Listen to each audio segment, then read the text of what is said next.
Wholeness, beautiful beings. Welcome to Notes of Nara. My name is Naja Rashida here, and may this message find you well and whole. Today's subject or topic, shadow work, a requested topic. To those who suffer from anxious attachment, an opportunity awaits. This was requested by a receiver, a viewer. And so, yeah, let's get into it. Earlier this week, I discussed, I discussed the avoidance, right? And so why not? Yes, anxious attachment style, c'est moi. Yeah, I've come to the realization of this, I think, the past 3 months or so. And this is what I've learned about myself, right? So with anxious attachment, the general definition of what it is basically you're overzealous. When you meet someone new, whether that's a new friend, or a new friend group or a relationship, romantic, platonic, you overdo it. You overgive, right? You in the fear of losing out, in the fear of, not taking or being the top priority in someone's life, you just overdo it again and again and again. Where is this coming from? Why do we do it? Why is it connected to the shadow work? I say that this is an opportunity because, again, it's more of a revelation of your own inner wounds. When I was going through this a few months ago, and I had this big revelation of my own internal wounds here, it was neglect, or emotional neglect, abandonment, and rejection. Again, that's emotional neglect, abandonment, and rejection. This stems back to early childhood trauma, early childhood wound, early childhood issues. This is part of the lower energy center, or the chakra, the lower root chakra, the root chakra, where that governs safety, home, childhood memories, early life experiences. That is the foundation of how we will develop and how we will conduct ourselves with life.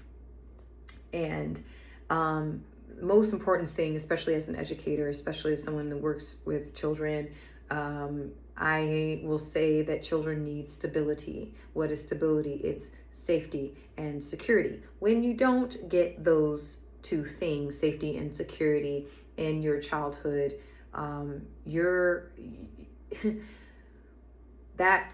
it manifests in very different ways. Okay. Now I feel like sometimes with, you have your attachments, or people who are anxious attachment, they have your avoidant, right? The avoidants, to me, are incredibly wounded people. It's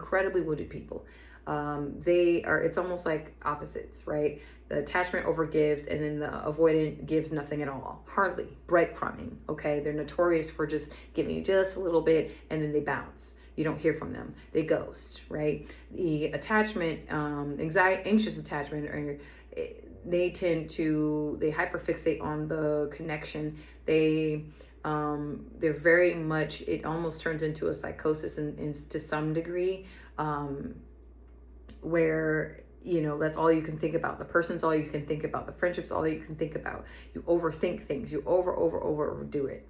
It's too much.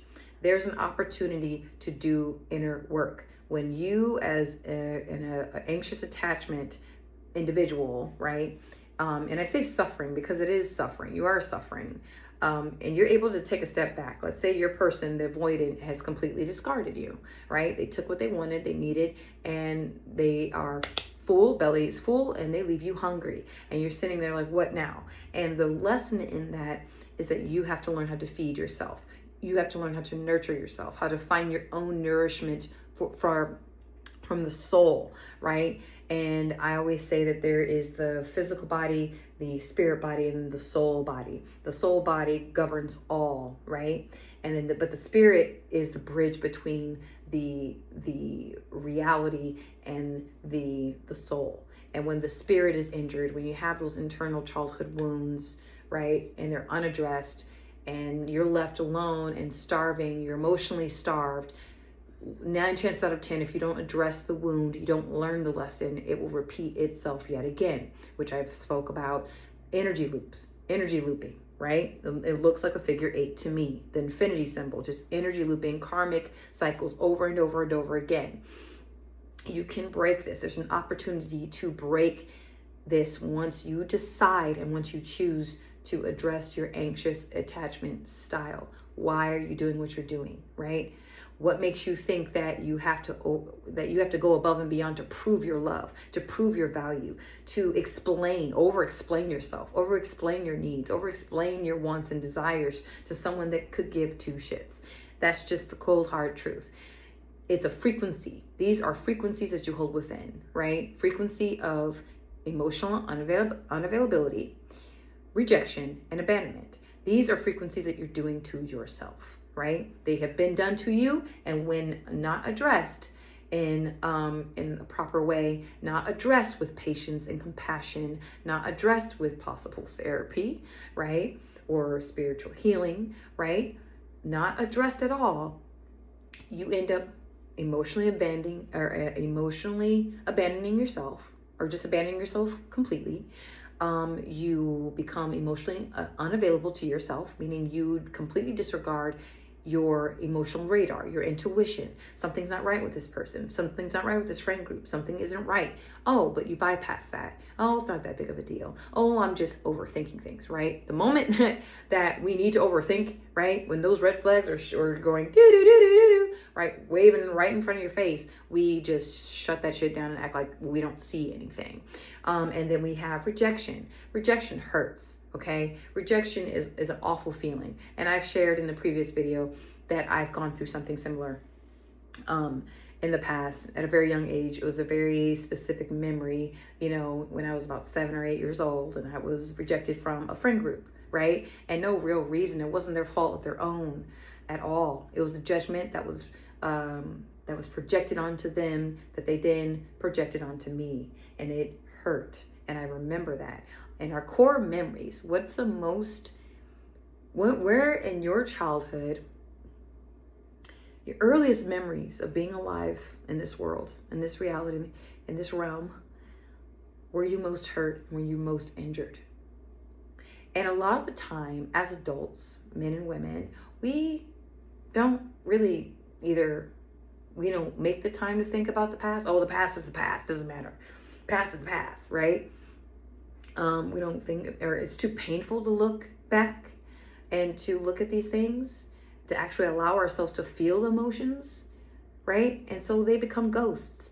The frequencies of rejection, emotional abandonment, and emotional unavailability become ghosts, and they haunt us. They become demons and they haunt us. And then we emit that frequency out quietly. Our shadow self will emit these frequencies out to avoidance. People who are in a match, who literally will manifest emotional availability as a mirror holding up to you, hey, heal me, right? I had an experience with an avoidant, right? He was holding up that mirror like, I am emotionally unavailable. I am abandoned. I abandon people. I abandon situations. It gets too tough, I abandon. Or I will reject you. I know this is real, this is true, but I'm rejecting it anyway, right? Because they too have also abandoned themselves. They have also become emotionally unavailable to themselves. They have also been rejected, right? And so it's like two people, hurt people, right? Hurt people hurt themselves. Hurt people hurt others. And in some regard, I think with avoidant, anxious attachment, we can get a bit victimhood, mentality. Oh, woe is me. Oh, I'm left out. Oh, I keep getting breadcrumbed. No, you keep getting breadcrumbed because you allow it. You are literally teaching the other person how to treat you by accepting the behavior. yes, the first step is put your foot down and say, no, I can't tolerate this. This isn't enough for me. That right there says something. That right there begins to shake that very, fixed energy of that infinity 8, right? That 8, that karmic cycle, that energy loop. It begins to weaken, right? That loop. When you say, wait, hold on a minute, when you declare your needs, when you declare your wants, when you declare your desires, you declare what your options are, you declare what is a priority for you. When you are not a priority in someone's life, you are an option to them. Leave them the F alone. Just back all the way the F up. And I'm trying not to curse, because I want to be very clear and articulate with what I'm saying in the message. But please, for the love of God, this is about self-love. Avoidant attachments have deep issues that you cannot fix and will never fix, no matter how much you love them, no matter how much you respect them, no matter how much you overshare, overgive, overexplain, overtalk. Right? I've done that before, when I was struggling with anxious attachment. Maybe if I explain it, maybe if I break it down and explain the psychological effects of what's going on, maybe if I use those gifts and channel them in a different way. Because, anxious avoidance, anxious attachment style is misused gift. Anxious attachment, people who struggle with this, it's, I think, an inverted gift, an inverted spiritual gift, where you can literally see the bigger picture of everything, right? You can. And I'm explaining when you're over explaining things and you're over talking, you're feeling like you have to dissect the situation and why the avoidant is doing what they're doing to their face. You're explaining their own wounds to them. Avoidants don't like that. They will hear it. They might even respect it, but they will not stick around because they're too afraid to face themselves. So what do? They avoid. They only deal with superficial stuff. Only deal with superficial, layer. They don't go deeper. They're capable, but they won't. It's a choice. And it becomes more of a choice when you become more aware of your own nature. But you can use what's causing you suffering and you can alchemize it into something that's useful. Use it as an opportunity for you to heal yourself. Okay? There's no, when you're in the middle of it, anxious attachment, it's like a drug. It's like a high. I feel like there's something chemically going on in the brain, right? That and something triggered so deeply, a deep heart wound that you feel like it's like you're a chaser and runner, like the avoidance running away. They poke you, like poke, got your attention, but not for long. And then they take off and you're like, wait. You're like a little sad little puppy, right? Being left at home and the owner goes off to work. You don't know when the owner will come back from work. But so you're waiting there and you wait and you wait. You understand? Using this as an opportunity to know thyself, to discover yourself. The wounds that I speak of are frequencies that are misplaced, that are not addressed, that you emit from your energy field, your EMF, out into the world. Everyone has wounds. Everyone has traumas. Everyone has pain, right? Everyone has these experiences that we hold, burdens that we hold on our shoulder every day. My voice is still a little husky, but I'm 95% there.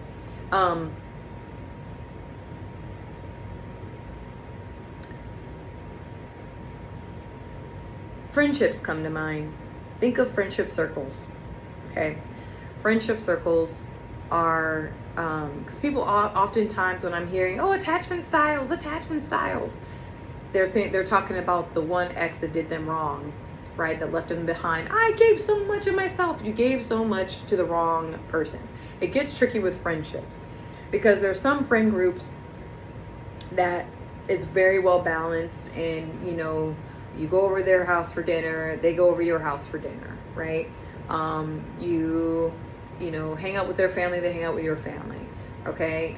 Your kids play with their kids, and their kids play with your kids. Like, it's very, very balanced. And you have some friend groups where you have that one solid leader, the leader of the group, the leader of the pack. Hey, we're gonna eat out here, we're gonna do this, we're gonna do that. They're the one that makes all the delicious recipes. They're the ones that's doing all the gift giving. They're the ones that are planning the next going out and hanging out, right? It's not a group decision. You have that one person, that one dominant energy, and that can get a bit tricky. Friendships, when you have a friendship that is attachment avoidant attachment, anxious attachment, they don't necessarily last long, but they're very painful, because you find yourself having to prove your worth to the people or person that's just not valuing your worth. Like, it's all boils down to self-worth, really. Knowing your self-worth, where you don't need someone's permission. You don't need to be told what to do. You don't need someone to validate what you choose to do for yourself, right? It's something you have to identify within yourself. Identify your weak spots, the frequencies that you carry, positive and negative, shadow and light, love and anti-love. Okay? So I hope that's answered individuals or satisfied the individual's request. Again, I am not a licensed therapist, psychotherapist, psychologist, psychiatrist, counselor. No, I'm in the middle of formulating an official disclaimer, because, again, opinions, I can only speak from my opinion. I can only speak from lived experience. I can only speak from my soul, my spirit, and my intuition. All these messages I've ever posted in the past couple of years here, that's what it is. If you are looking for fact and research-based evidence, please, there are many other channels, and I fully support that for sure. But this is just my interpretation of how I've interacted with such experiences. I've never really been a runner. I've always been someone that just goes all the way head on. And another point with that, with the anxious attachments out there, when you're misusing your energy, because all that courage, all that fire, all that knowledge and wisdom that you're pouring into an avoidance cup, right? A cup with a hole in it. Okay? You're pouring all that. Put that into something a goal. Put that in something that you truly cherish. Okay? Because human relationships are complex. They're interwoven. There are a lot of karma, right? There are a lot of contracts and stuff like that. They're going to come and go. I look at human relationships like water. They come and they go like the tide, big waves, still water, big storms, rain. Be like water, my friend. All right. Like Bruce Lee, you have to be very fluid with people, because, some people are looking for that anchor. Avoidants look for an anchor, someone that they can always come to, but they can always leave. Right. And whether that's a friend or a lover or family member, they can always just come and go, because they know you're going to be that anchor. They know it, and that's a big wound in them, really. They have to go out to find source from other people. It's very kind of almost vampiric. It is vampiric. It is, I believe, avoidance can be a type of energy vampire. They only come when it's convenient to them. They leave when it's convenient for them. That's it. It's a game. It's a psychological game. And then you're giving all that psychic, emotional, spiritual, mental, intellectual energy, and you're feeding into that energy loop. And then what? You didn't start your business. You didn't complete your a program. You didn't go on that trip. You didn't start your art project. You didn't do this. You didn't do that. Like all the other things. Take all that fiery passion that you want to pour into someone else's emotional, dented ass whole cup with a hole in it. You want to put all that in there. Put that into something that's actually tangible.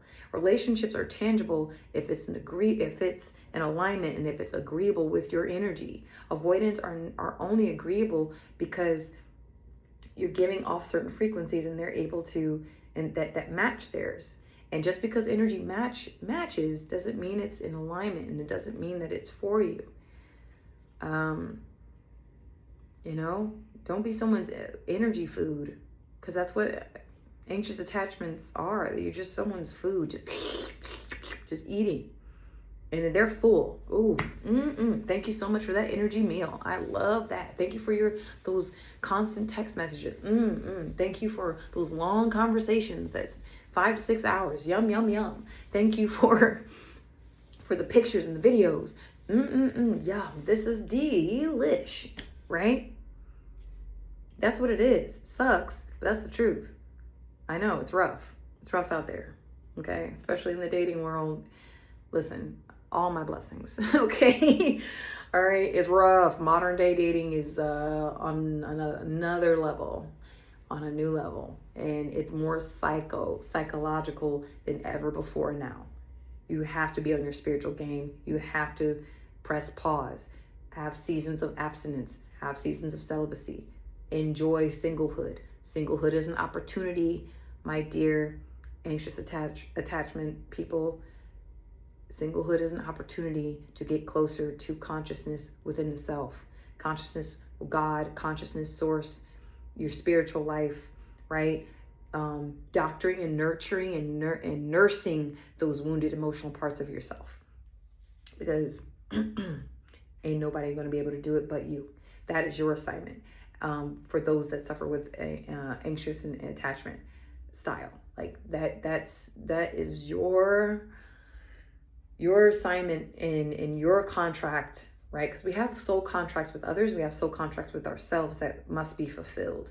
And if you leave this world without fulfilling specific kinds of contracts, well, energy loop, okay, karma, over and over and over and over and over again and again and again and again, right?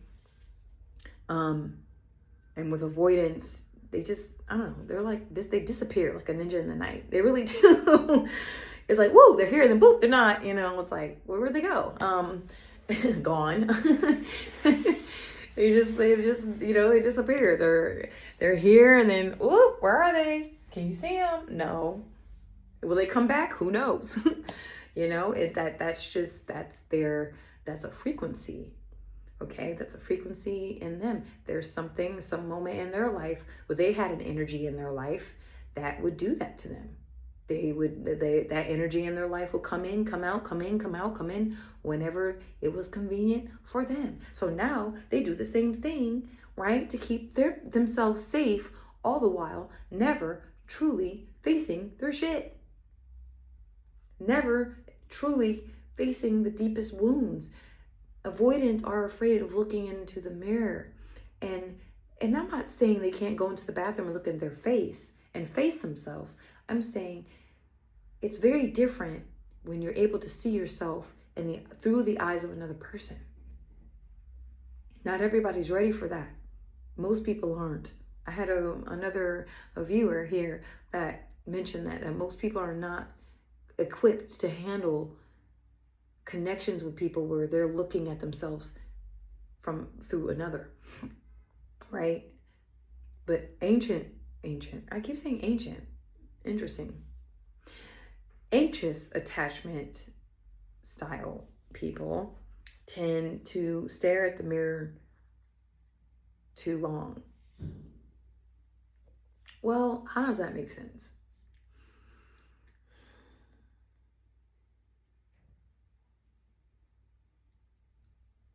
Maybe it's the other way around. Maybe it's the avoidance stare at themselves too long and avoid everyone else. And anxious attachment people